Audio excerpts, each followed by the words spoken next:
ರಾಜ್ಯಕ್ಕೆ ಪ್ರತಿಷ್ಠೆಯಾದ ಅಣೆಕಟ್ಟು ಕಾವೇರಿ ಕಣಿವೆಯಲ್ಲಿ ನಿರ್ಮಾಣವಾಗುತ್ತೆ ಅತಿ ಎತ್ತರದ ಡ್ಯಾಂ. ತಮಿಳರ ಖ್ಯಾತಿಯ ನಡುವೆಯೂ ನನಸಾಗುತ್ತಾ ಕನ್ನಡಿಗರ ಕನಸು. ಇದೇ ಹೊತ್ತಿನ ವಿಶೇಷ ಮಹಾ ಕನಸು. ನಾನು ಧನ್ಯ ಹೆಗಡೆ. ಕಾವೇರಿ ಕಣಿವೆಯಲ್ಲಿ ಮತ್ತೊಂದು ಬೃಹತ್ ಅಣೆಕಟ್ಟು ತಲೆ ಎತ್ತಲು ಬ್ಲೂ ಪ್ರಿಂಟ್ ಸಿದ್ಧವಾಗಿದೆ. ಕರ್ನಾಟಕ ಸರ್ಕಾರ ಅಂದುಕೊಂಡಂತೆ ಎಲ್ಲವೂ ಆಗಿದ್ದೇ ಆದ್ರೆ ಇನ್ನು ಕೇವಲ 4 ವರ್ಷಗಳಲ್ಲಿ ಕಾವೇರಿ ಕಣಿವೆಯಲ್ಲಿ ಅತಿ ಎತ್ತರದ ಡ್ಯಾಂ ನಿರ್ಮಾಣವಾಗಲಿದೆ. ಬರೋಬ್ಬರಿ 6,000 ಕೋಟಿ ವೆಚ್ಚದಲ್ಲಿ ತಯಾರಾಗ್ತಿರೋ ಈ ಯೋಜನೆ ಕರ್ನಾಟಕದ ಪಾಲಿಗೆ ಸೌಭಾಗ್ಯವೇ ಸರಿ. ಹಾಗಾದ್ರೆ ಈ ಮೇಕೆದಾಟು ಯೋಜನೆ ಅಂದ್ರೆ ಏನು, ಅದರಿಂದ ರಾಜ್ಯಕ್ಕೆ ಆಗೋ ಅನುಕೂಲ ಎಂಥದ್ದು ತೋರಿಸ್ತೀವಿ ನೋಡಿ.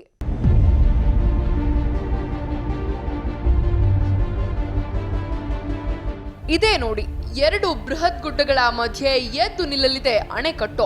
ಈ ಬೆಟ್ಟಗಳ ಮಧ್ಯೆ ಸುಮಾರು 320 ಅಡಿ ಎತ್ತರ, 675 ಮೀಟರ್ ಉದ್ದದ ಬಹುನಿರೀಕ್ಷಿತ ಯೋಜನೆಯೊಂದು ಶುರುವಾಗಲಿದೆ.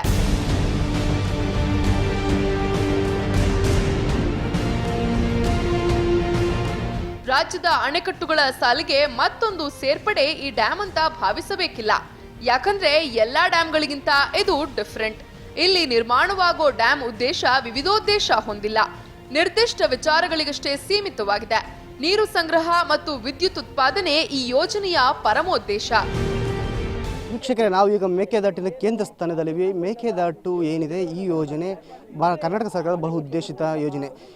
ಕುಮಾರಸ್ವಾಮಿ ಸರ್ಕಾರದಲ್ಲಿ ಈ ಯೋಜನೆ ಕಾರ್ಯಸಾಗುತ್ತೆ ಮಾಡಬೇಕಂತ ಭಾಳ ಅದ್ದೂರಿಯಾಗಿ ಮತ್ತು ಭಾಳ ಡಿ.ಕೆ. ಶಿವಕುಮಾರ್ ಕೂಡ ಭಾಳ ಹುಮ್ಮಸ್ಸಿಂದ ಮುಂದುವರಿಸಿದ್ದಾರೆ. ವಿಷಯ ನಾವು ಒಂದು ಗಮನಿಸ್ಬೋದು, ಈ ಯೋಜನೆ ಕಾರ್ಯಸಾಧ್ಯವಾಗಿದ್ದರೆ ಬೆಂಗಳೂರು ಮತ್ತು ಗ್ರಾಮಾಂತರ ಮತ್ತು ಬಯಲುಸೀಮೆ ಜಿಲ್ಲೆ ಕೋಲಾರ ಜಿಲ್ಲೆಗೂ ಕುಡಿಯುವ ನೀರು ಜೊತೆಗೆ ನೀರು ಸಂಗ್ರಹಣಕ್ಕೆ ಅನುಕೂಲ ಆಗುತ್ತೆ. ನಾವು ನೋಡ್ತಾ ಇದ್ದೀವಿ ವೀಕ್ಷಕರೇ, ಈ ಕೆಂಪು ಬಾವುಟ ಏನಿದೆ, ಈ ಕೆಂಪು ಬಾವುಟದ ಡ್ಯಾಮ್ನ ಪೂರ್ವ ಉದ್ದೇಶಿತ ಸುಮಾರು 300 ಅಡಿ ಎತ್ತರದಲ್ಲಿ ಡ್ಯಾಮ್ ನಿರ್ಮಾಣ ಆಗ್ತಾ ಇದೆ. ಸುಮಾರು 5,000 ಕೋಟಿ ವೆಚ್ಚದಲ್ಲಿ ಮೇಕೆದಾಟು ಸಮತೋಲಿತ ಅಣೆಕಟ್ಟು ನಿರ್ಮಾಣಕ್ಕೆ ಸರ್ಕಾರ ಸರ್ವಸಿದ್ಧತೆ ನಡೆಸಿದೆ. ಈ ಮೇಕೆದಾಟು ನೀವೊಂದು ಬಹಳ ಈ ಕಾವೇರಿ ನದಿಯಲ್ಲಿ ಬಹಳ ಉತ್ತಮವಾದಂಥ ಒಂದು ಪ್ರಸಿದ್ಧವಾದಂಥ ಪ್ರವಾಸಿ ಸ್ಥಳಕ್ಕೆ ತಾವೆಲ್ಲ ಬಂದಿದ್ದೀರಿ. ಈ ಪ್ರವಾಸಿ ಸ್ಥಳವನ್ನು ನಾವು ಉಳಿಸ್ತಾ ಇದ್ದೇವೆ. ಇಲ್ಲಿಂದ ಮೇಲ್ಗಡೆ 1.5 ಕಿಲೋಮೀಟರ್ ಮೇಲಕ್ಕೆ ನಮ್ಮ ಮೇಕೆದಾಟ್ ಯೋಜನೆ DPR ಅನ್ನು ನಾವು ತಯಾರು ಮಾಡಿದ್ದೇವೆ. ಇಲ್ಲಿ ಮೇಕೆ ಈ ಜಾಗದಲ್ಲಿ ಒಂದು ಹಂಬದ ಮೇಲೆ ಒಂದು ಕಡೆಯಿಂದ ಈ ಕಡೆಯಿಂದ ಆ ಕಡೆಗೆ ಕೊಳ್ಳೇಗಾಲ ಬಾರ್ಡ್ರಿಗೆ ಅದು ಪ್ರವಾಸ ಮಾಡ್ತಿತ್ತು ಅಂತ ಹೇಳಿ, ಮೇಕೆಯಲ್ಲಿ ದಾಟ್ತಿತ್ತು ಅಂತ ಹೇಳಿ ಇದಕ್ಕೆ ಮೇಕೆದಾಟ್ ಅಂತ ಕರೀತಾರೆ. 17 ಗೇಟ್ಗಳನ್ನು ಒಳಗೊಂಡ ಅಣೆಕಟ್ಟಿಂದ 64 TMC ನೀರು ಸಂಗ್ರಹಿಸಲಾಗುತ್ತೆ. ಈ ಯೋಜನೆ ಮೈತ್ರಿ ಸರ್ಕಾರಕ್ಕೆ ಪ್ರತಿಷ್ಠೆಯಾಗಿ ಪರಿಣಮಿಸಿದೆ.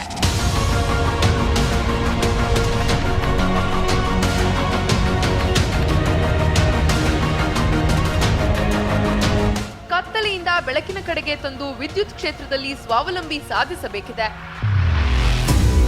ಈರು ಮೇಕೆದಾಟು ಅಣೆಕಟ್ಟು ಸುಮಾರು 675 ಮೀಟರ್ ಅಂದ್ರೆ 2,360 ಅಡಿ ಉದ್ದ ಇರಲಿದೆ. ಬರೋಬ್ಬರಿ 320 ಅಡಿ ಎತ್ತರದ ಡ್ಯಾಂ ಹಿನ್ನೀರಿನ ವ್ಯಾಪ್ತಿ ಅಂದಾಜು 4,996 ಎಕರೆ ಭೂಮಿ ಕೂಡ ಮುಳುಗಡೆಯಾಗಲಿದೆ.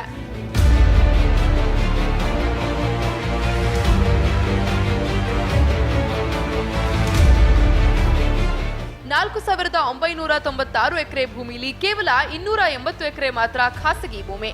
ಉಳಿದ ಪ್ರದೇಶವೆಲ್ಲ ಅರಣ್ಯ ಭೂಮಿ. ಜೊತೆಗೆ 6-7 ಹಳ್ಳಿಗಳು ಕೂಡ ಜಲಾಶಯದಲ್ಲಿ ಮುಳುಗಲಿವೆ.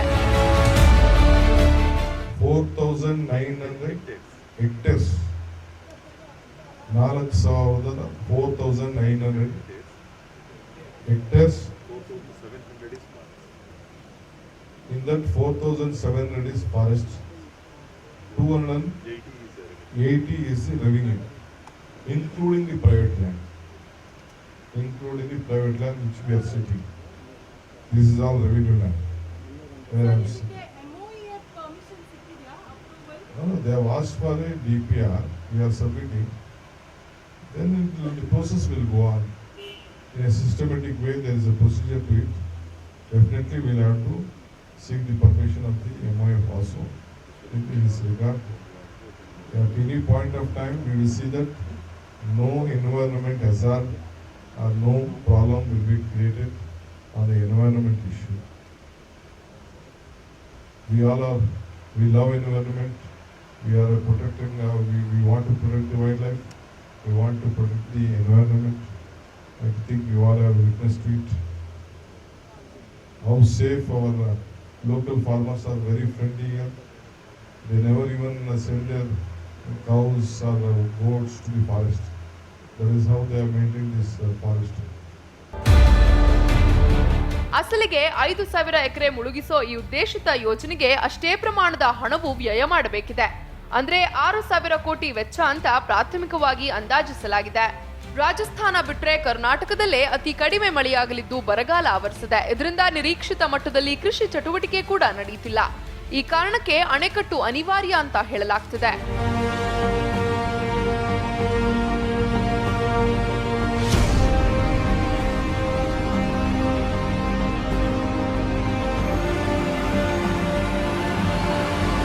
ಆದ್ರೆ ರಾಜ್ಯ ಸರ್ಕಾರ ಮಾತ್ರ ಹೇಳೋದೇ ಬೇರೆ. ಬಹಳ ರಕ್ಷಣಾತ್ಮಕ ಹಾಗೂ ಎಚ್ಚರಿಕೆಯಿಂದ ಯೋಜನೆ ಜಾರಿಗೆ ಮುತುವರ್ಜಿ ವಹಿಸಿದೆ. 5,900 ಕೋಟಿಲಿ 2,000 ಕೋಟಿಯಷ್ಟು ಪವರ್ ಆಗ್ತದೆ. KPC ಅವರು ಮಾಡ್ತಾರೆ, ಮಿಕ್ಕಿದ ನಮ್ಮ ಇರಿಗೇಷನ್ ಡಿಪಾರ್ಟ್ಮೆಂಟ್ ಅವ್ರು ಮಾಡ್ತಾರೆ. ಯಾರ ಸಹಕಾರನೂ ಬೇಡ ನಮಗೆ. ಕರ್ನಾಟಕ ರಾಜ್ಯ ತನಗೆ ಆದಂತ ಶಕ್ತಿ ಇದೆ. ಬೇರೆ ಕೆಲಸ ಎಲ್ಲ ಒಂದು ಸೈಡ್ ಇಟ್ಬಿಟ್ಟು ಇದು ಸ್ಟೇಟ್ಗೆ ಪ್ರಾಜೆಕ್ಟ್, ಇದು ವಿಲ್ ಡೂ ಇಟ್. ಎಷ್ಟು ಜಲ್ದಿ ನಮಗೆ ಸೆಂಟ್ರಲ್ ಗೌರ್ಮೆಂಟ್ ಎನ್ವೈರನ್ಮೆಂಟ್ ಕ್ಲಿಯರೆನ್ಸ್ ಸಿಗ್ತದೋ ಅಷ್ಟು ಜಲ್ದಿ ನಾವು ಕೃಷಿ ಮತ್ತು ನೀರಾವರಿಗೆ ಮೇಕೆದಾಟು ಅಣೆಕಟ್ಟು ನಿರ್ಮಾಣವಾಗಿದ್ರೂ ವಿದ್ಯುತ್ ಕ್ಷೇತ್ರದಲ್ಲಿ ಸ್ವಾವಲಂಬಿ ಸಾಧಿಸಲು ಮೇಕೆದಾಟು ನದಿ ನೀರು ಯೋಜನೆ ಮಹತ್ವದ ಮೈಲಿಗಲ್ಲು. ಈಗಿನ ಸರ್ವೆ ಪ್ರಕಾರ 460 ಕಿಲೋವ್ಯಾಟ್ ವಿದ್ಯುತ್ ಉತ್ಪಾದನೆಗೆ ಅವಕಾಶ ಇದೆ. ಹೆಚ್ಚಿನ ಪ್ರಮಾಣ ವಿದ್ಯುತ್ ಉತ್ಪಾದನೆಗೆ ಅಣೆಕಟ್ಟು ನಿರ್ಮಾಣದ ಭೂಪ್ರದೇಶ ಸಮುದ್ರ ಮೇಲ್ಮೈಯಿಂದ 480 ಮೀಟರ್ ಎತ್ತರದಲ್ಲಿದೆ. ಈ ರಾಜ್ಯಕ್ಕೆ ನಮಗೆ ವಿದ್ಯುತ್ ಶಕ್ತಿ 400ರಿಂದ 440 ಮೆಗಾವ್ಯಾಟ್ ಉತ್ಪಾದನೆ ವಿದ್ಯುತ್ ಮಾಡಲಿಕ್ಕೆ ಒಂದು ಅನುಕೂಲ ಆಗ್ತದೆ.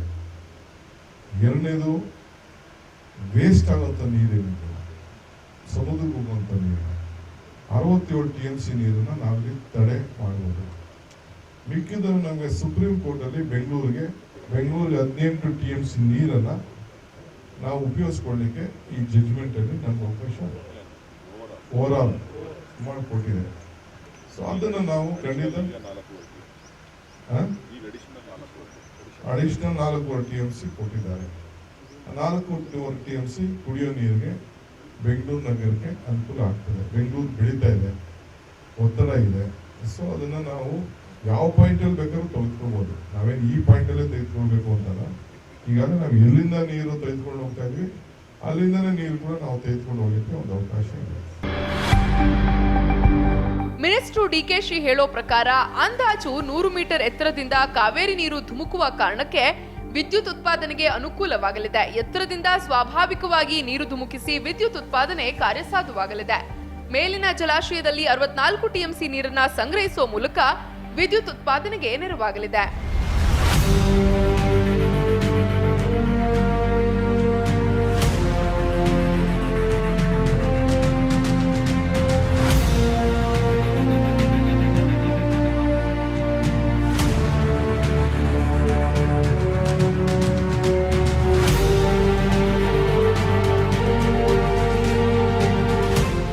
ವೀಕ್ಷಕರೇ, ಕೇಂದ್ರ ಜಲ ಆಯೋಗ ಈಗಾಗಲೇ ಈ ಯೋಜನೆಗೆ ವಿಸ್ತೃತ ವರದಿ ಸಲ್ಲಿಸುವಂತೆ ಸೂಚನೆ ಕೊಟ್ಟಿದೆ. ಈ ಆಧಾರದ ಮೇಲೆ ರಾಜ್ಯ ಸರ್ಕಾರ ಕೂಡ ಒಂದು ಮುಂದಡಿಟ್ಟಿದೆ.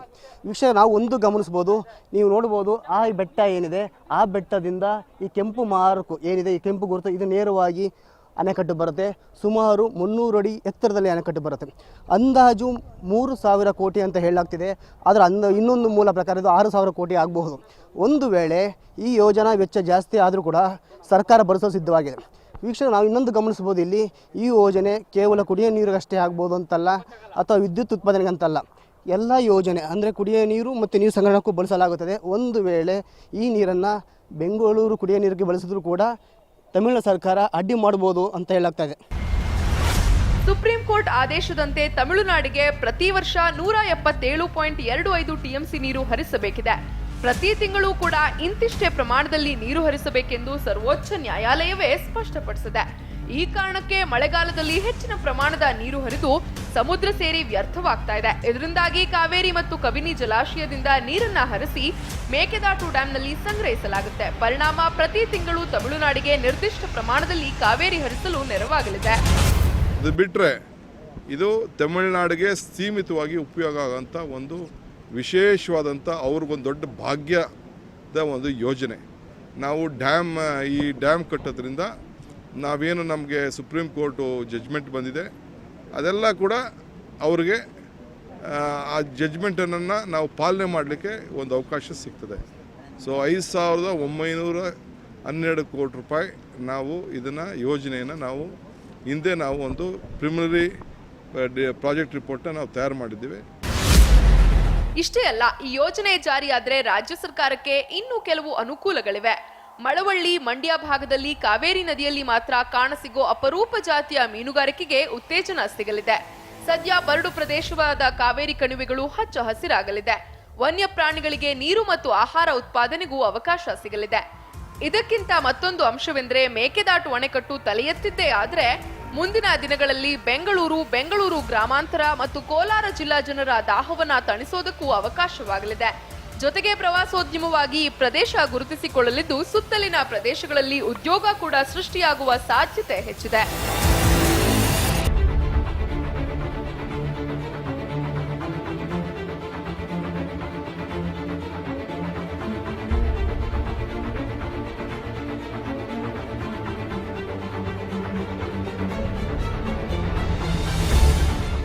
ಇಂಥದ್ದೊಂದು ಯೋಜನೆ ದಿಢೀರ್ ರೂಪುಗೊಂಡಿದ್ದಲ್ಲ, ಇದು ದಶಕಗಳ ಕನಸು. ಈ ಡ್ಯಾಂ ನಿರ್ಮಾಣವಾಗಿದ್ದೇ ಆದ್ರೆ ಪ್ರವಾಸೋದ್ಯಮದ ಮೇಲೆಯೂ ಸಕಾರಾತ್ಮಕ ಪರಿಣಾಮ ಬೀರಲಿದೆ. ಅದೇಗೆ ಅಂತ ತೋರಿಸ್ತೀವಿ ಚಿಕ್ಕದೊಂದು ಬ್ರೇಕ್ನ ನಂತರ. ಸುಮಾರು 30 ವರ್ಷಗಳಿಂದಲೂ ಮೇಕೆದಾಟು ಅಣೆಕಟ್ಟು ಯೋಜನೆ ಸುದ್ದಿ ಆಗಾಗ ಕೇಳಿಬರ್ತಲೇ ಇತ್ತು. ಆದ್ರೆ ಕಾವೇರಿ ನದಿ ನೀರು ವಿವಾದ ಸುಪ್ರೀಂ ಕೋರ್ಟ್ನಲ್ಲಿ ವಿಚಾರಣೆಯಲ್ಲಿದ್ದ ಕಾರಣ ವೇಗ ಪಡೆದುಕೊಂಡಿರಲಿಲ್ಲ. ಇತ್ತೀಚೆಗೆ ಸುಪ್ರೀಂ ಅಂತಿಮ ತೀರ್ಪು ಪ್ರಕಟಿಸಿದೆ. ಇದರ ಬೆನ್ನಲ್ಲೇ ಕರ್ನಾಟಕ ಸರ್ಕಾರ ತನ್ನ ಬಜೆಟ್ನಲ್ಲಿ ಹಣ ಮೀಸಲಿಟ್ಟಿತ್ತು. ಇದೀಗ ಅದರ ಕಾರ್ಯ ಚುರುಕುಗೊಂಡಿದೆ. ಇದರಿಂದ ಕರುನಾಡ ಜನರಲ್ಲಿ ಖುಷಿ ಮನೆ ಮಾಡಿದೆ. ಮೇಕೆದಾಟು ಅಣೆಕಟ್ಟು ನಿರ್ಮಾಣ ಆಗಿದ್ದೇ ಆದರೆ ಹಿನ್ನೀರಿನ ಸುಮಾರು 40 ಕಿಲೋಮೀಟರ್ ತನಕ ನೀರು ನಿಂತ್ಕೊಳ್ಳುತ್ತೆ. ಇದರ ಪರಿಣಾಮ ದೂರದ ಶಿಂಷಾಕ್ಕೂ ಮೇಲೆ ಎಫೆಕ್ಟ್ ಆಗುತ್ತೆ. ಒಂದು ವೇಳೆ ಶಿಂಷಾ ಈಗಿನ ವಿದ್ಯುತ್ ಉತ್ಪಾದನಾ ಕೇಂದ್ರ ಮುಳುಗಡೆ ಆಗೋ ಭೀತಿ ಕೂಡ ಕಾಣ್ತಾ ಇದೆ. ಈ ಮೇಕೆದಾಟು ನಿರ್ಮಾಣ ಆಗಿದ್ದೇ ಆದರೆ ಶಿಂಷಾ ಮುಳುಗಡೆ ಆಗುತ್ತೆ ಅಥವಾ ಆಗೋ ಭೀತಿ ಒಳಗಾಗಿದೆ. ಇದರಿಂದ ರಾಜ್ಯ ಸರ್ಕಾರ ಯಾವ ರೀತಿಯ ಮಾರ್ಗೋಪಯೋಗ ಕೈಗೊಳ್ಳುತ್ತೆ? ಅಕಸ್ಮಾತ್ ಮೇಕೆದಾಟು ಹಿನ್ನೀರಿನಿಂದ ಶಿಂಷಾ ಮುಳುಗಡೆ ಆಗಿದ್ದಾಗಿ ಮೇಕೆದಾಟು ಹಾದು ತಮಿಳುನಾಡಿಗೆ ಹರಿಯಲಿದೆ.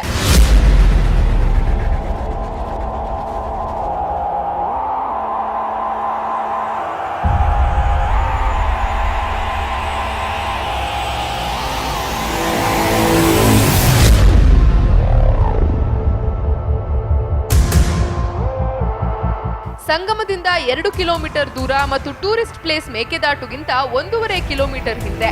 ಹೀಗಾಗಿ ಮೇಕೆದಾಟು ವೈಭವ ಮರೆಯಾಗಲ್ಲ. ಆದರೆ ಸಂಗಮ ನಾಮಾವಶೇಷವಾಗಲಿದೆ. ಸಂಗಮ ಸುತ್ತಲಿನ ಉಯ್ಯಂಬಳ್ಳಿ ಗ್ರಾಮ ಪಂಚಾಯಿತಿ ವ್ಯಾಪ್ತಿಯ 4-5 ಹಳ್ಳಿಗಳು ಕೂಡ ಮುಳುಗಡೆಯಾಗಲಿದೆ.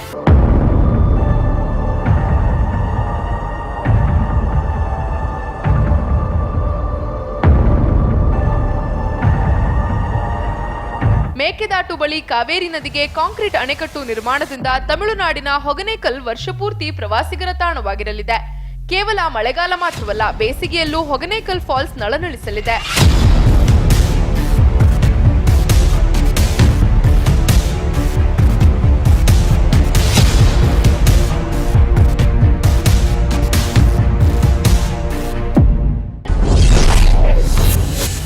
ಪ್ರವಾಸಿ ಸ್ಥಳ ಮುತ್ತತ್ತಿಗೆ ಮುಳುಗಡೆ ಭೀತಿ. ಶಿಂಷಾಗೂ ತಟ್ಟಲಿದೆ ಕಾವೇರಿ ಹೊಡೆತ. ಏಷ್ಯಾದ ಮೊದಲ ಜಲವಿದ್ಯುತ್ ಉತ್ಪಾದನಾ ಕೇಂದ್ರ ಶಿಂಷಾ ಕಾವೇರಿ ನದಿಯಿಂದ ನೀರನ್ನ ಹಾಯಿಸಿ ಸುಮಾರು 2 ಘಟಕಗಳನ್ನ ನಿರ್ಮಿಸಿ ಅಂದಾಜು 18 ಮೆಗಾವ್ಯಾಟ್ ಪವರ್ ಜನರೇಟ್ ಮಾಡಲಾಗ್ತಿದೆ. ಆದರೆ ಮೇಕೆದಾಟು ಸ್ಥಳದಿಂದ ಶಿಂಷಾ 40 ಕಿಲೋಮೀಟರ್ ದೂರವಿದ್ರೂ ಹಿನ್ನೀರಿನಿಂದ ಹೊಡೆತ ಬೀಳಲಿದೆ. ಪರಿಣಾಮ ಶಿಂಷಾ ಜಲವಿದ್ಯುತ್ಕಾರ ಆಧುನೀಕರಣಗೊಳಿಸಿ ಮೇಲಕ್ಕೆ ಸ್ಥಳಾಂತರಿಸಲಾಗುತ್ತೆ ಅಂತ ಸಚಿವ ಡಿಕೆ ಶಿವಕುಮಾರ್ ಹೇಳಿದರು.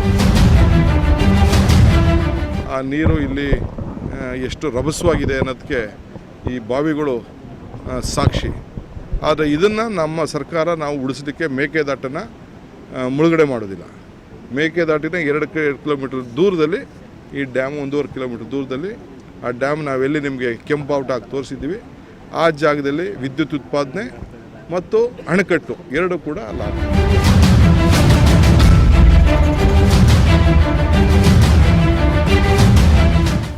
1902ರಲ್ಲಿ ಶಿಂಷಾದಲ್ಲಿ ಉತ್ಪಾದಿಸಿದ ವಿದ್ಯುತ್ನಿಂದ ಬೆಂಗಳೂರು ನಗರ ಬೆಳಕು ಕಂಡಿತ್ತು. ಕೋಲಾರದ ಗೋಲ್ಡ್ ಫೀಲ್ಡ್ನಲ್ಲಿ ಚಿನ್ನದ ಮೈನಿಂಗ್ಗೆ ಸಹಕಾರಿಯಾಗಿತ್ತು.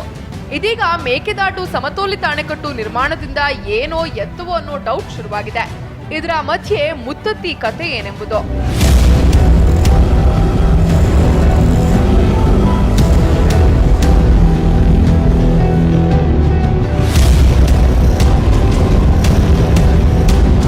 ಯಾಕಂದ್ರೆ ಮಳವಳ್ಳಿ ಸಮೀಪದ ಮುತ್ತತ್ತಿ ದೇವಸ್ಥಾನದಿಂದಲೇ ಪ್ರವಾಸಿ ತಾಣವಾಗಿ ಭೂಪಟದಲ್ಲಿ ಗುರುತಿಸಿಕೊಂಡಿದೆ. ಮೇಕೆದಾಟು ಯೋಜನೆ ಕಾರ್ಯಗತವಾದರೆ ಮುತ್ತತ್ತಿಗೆ ಆಪತ್ತು ಗ್ಯಾರಂಟಿ ಅಂತ ಹೇಳಲಾಗ್ತಿದೆ. ಸಂಗಮ ಮುತ್ತತ್ತಿ ಹಾಗೂ ಶಿಂಷಾ ಕೂಡ 67 ಟಿಎಂಸಿ ನೀರಿನ ಒಡಲಿನೊಳಗೆ ಸೇರಿಕೊಳ್ಳೋ ಮಾತುಗಳು ಸ್ಥಳೀಯವಾಗಿ ಕೇಳಿ ಬರ್ತಿದೆ. ಆದ್ರೆ ರಾಜ್ಯ ಸರ್ಕಾರ ಮಾತ್ರ ಮುತ್ತತ್ತಿ ಮುಳುಗಡೆ ಬಿಲ್ಕುಲ್ ಸುಳ್ಳು ಅಂತ ಹೇಳದೆ ಸರ್ವೆ ಬಳಿಕ ಸ್ಪಷ್ಟವಾಗಲಿದೆ ಅಂತಿದೆ. KPCಲಿ ನಾನೇ ಪವರ್ ಮಿನಿಸ್ಟರ್ ಆಗಿದ್ದಾಗ ರನ್ ಆಫ್ ದಿ ರಿವರ್ ಸ್ಕೀಮ್ನ ನಾನೀಗಾಗಲೇ ಪ್ರಾಜೆಕ್ಟ್ನ ರಿಪೋರ್ಟ್ ಮಾಡಿ ನಾವು ಸಬ್ಮಿಟು ಮಾಡಿದ್ದು 330 ಮೆಗಾವ್ಯಾಟು. ಆದರೆ ಇದು ಬರೋದ್ರಿಂದ ಅದು ಮುಚ್ಚೋಗ್ತದೆ. ಈ ವರ್ಷ ನೋಡಿ 150 TMC ಮಾತ್ರ ಅವ್ರು ನೀರು ಉಪಯೋಗಿಸ್ಕೊಂಡು ಮಿಕ್ಕಿದೆಲ್ಲ ಸಮುದ್ರಕ್ಕೆ ಹೋಗ್ಬಿಡ್ತು. 177 TMC ನಾವು ಬಿಡಬೇಕು, ಅದು ಬಿಡ್ತೀವಿ. ಈಗ 450 ಬಂತು, 450 ಈ ವರ್ಷ ಬಂದು ಎಲ್ಲ ಸಮುದ್ರಕ್ಕೆ ಹೋಗಿದೆ.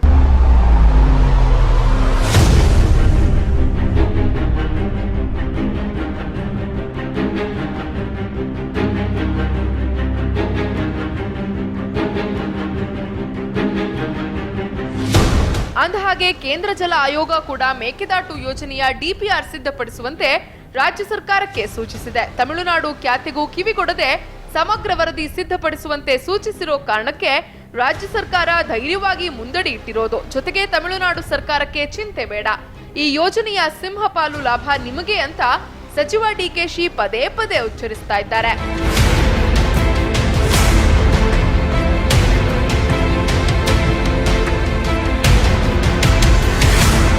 ಅದೇನೇ ಇರಲಿ, ಶಿಂಷಾ ಪ್ರದೇಶ ಮುಳುಗಲ್ಲ. ಯೋಜನೆಗೆ ಪರಿಸರ ಇಲಾಖೆ ಸೇರಿ ವಿವಿಧ ಇಲಾಖೆಗಳ ಗ್ರೀನ್ ಸಿಗ್ನಲ್ ಸಿಗುತ್ತೆ ಅನ್ನೋ ನಿರೀಕ್ಷೆಯಲ್ಲಿ ರಾಜ್ಯ ಸರ್ಕಾರ ಇದೆ.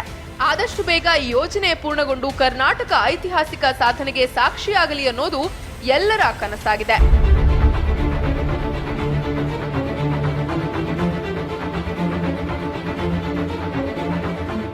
ಶಿಂಷಾ ಅಣೆಕಟ್ಟು ಈಗೇನಿದೆ ಏಷ್ಯಾದ ನಂಬರ್ 1 ಅಂದರೆ 1902ರಲ್ಲಿ ಉತ್ಪಾದನೆ ಕೈಗೊಂಡಂಥ ವಿದ್ಯುತ್ಗಾರ. ಮೊದಲ ಬೆಂಗಳೂರಿಗೆ ವಿದ್ಯುತ್ ಕೊಟ್ಟಂಥ ಈ ಶಿಂಷಾ ಇದೀಗ ಮುಳುಗಡೆ ಭೀತಿಯಲ್ಲಿದೆ. ಆದರೆ ರಾಜ್ಯ ಸರ್ಕಾರ ಶಿಂಷಾ ಯಾವುದೇ ಕಾರಣಕ್ಕೂ ಮುಳುಗಡೆ ಆಗಲ್ಲ, ಮೇಕೆದಾಟು ಅಣೆಕಟ್ಟಿನ ಹಿನ್ನೀರಲ್ಲಿ ಶಿಂಷಾ ಮುಳುಗೋದು ಬಹುತೇಕ ಸುಳ್ಳು ಅಂತ ವಾದಿಸ್ತಾ ಇದೆ. ಒಂದು ವೇಳೆ ಶಿಂಷಾ ಮುಳುಗಡೆ ಆದರೂ ಕೂಡ ಕೇವಲ 1 ಇಂದ 1.5 ಎಕರೆ ಮಾತ್ರ ಮುಳುಗಡೆ ಆಗುತ್ತೆ ಅಂತ DK ಶಿವಕುಮಾರ್ ಹೇಳ್ತಾ ಇದ್ದಾರೆ. ಈ 1 ರಿಂದ 1.5 ಎಕರೆ ಏನು ಮುಳುಗಡೆ ಆಗುತ್ತೆ ಇದು ವಿದ್ಯುತ್ ಉತ್ಪಾದನಾ ಕೇಂದ್ರದ ಘಟಕಗಳಾಗಿರ್ತವೆ. ಆ ಕಾರಣಕ್ಕೆ ವಿದ್ಯುತ್ ಉತ್ಪಾದನಾ ಕೇಂದ್ರ ಘಟಕಗಳನ್ನು ಸ್ಥಳಾಂತರಿಸಿ ಮತ್ತು ಆಧುನೀಕರಣಗೊಳಿಸಿ ಮರು ಉತ್ಪಾದನೆ ನಾವು ಶುರು ಮಾಡ್ತೀವಿ. ಇದಕ್ಕೆ ಅದು ಹೆಚ್ಚಿನ ಕಾಲಾವಕಾಶ ಬೇಕಿಲ್ಲ ಅಂತ DK ಶಿವಕುಮಾರ್ ವಾದ. ಅದೇನೇ ಇರಲಿ, ಶಿಂಷಾ ಮುಳುಗಡೆ ಆಗಲ್ಲ. ಗತ ಇತಿಹಾಸ ಏನಿದೆ, ಪುರಾತನ ಭಾರತದ ಮತ್ತು ಬೆಂಗಳೂರಿನ ವಿದ್ಯುತ್ ಕಂಡಂಥ ಮೊದಲ ವಿದ್ಯುತ್ ಘಟಕ ಶಿಂಷಾ ವಿದ್ಯುತ್ ಉತ್ಪಾದನಾ ಘಟಕ ಮುಳುಗಡೆ ಆಗಲ್ಲ. ಅದೇನೇ ಇದ್ರೂ ಕೂಡ ಏಷ್ಯಾದ ಮೊದಲ ಜಲ ವಿದ್ಯುತ್ ಉತ್ಪಾದನಾ ಘಟಕ ಮುಳುಗಡೆ ಭೀತಿಯಿಂದ ಪಾರಾಗಲಿ ಅನ್ನೋದು ಸರ್ಕಾರದ ನಿಶ್ಚಯ. ಒಟ್ಟಾರೆಯಾಗಿ ಹೇಳುವುದೇ ಆದ್ರೆ ಶಿಂಷಾ ಪ್ರದೇಶ ಮುಳುಗೋದಿಲ್ವಂತೆ. ಇದರ ಜೊತೆಯಲ್ಲಿ ಪರಿಸರ ಇಲಾಖೆ ಸೇರಿ ವಿವಿಧ ಇಲಾಖೆಗಳ ಅನುಮತಿಯನ್ನ ಸರ್ಕಾರ ಕೋರಿದೆ.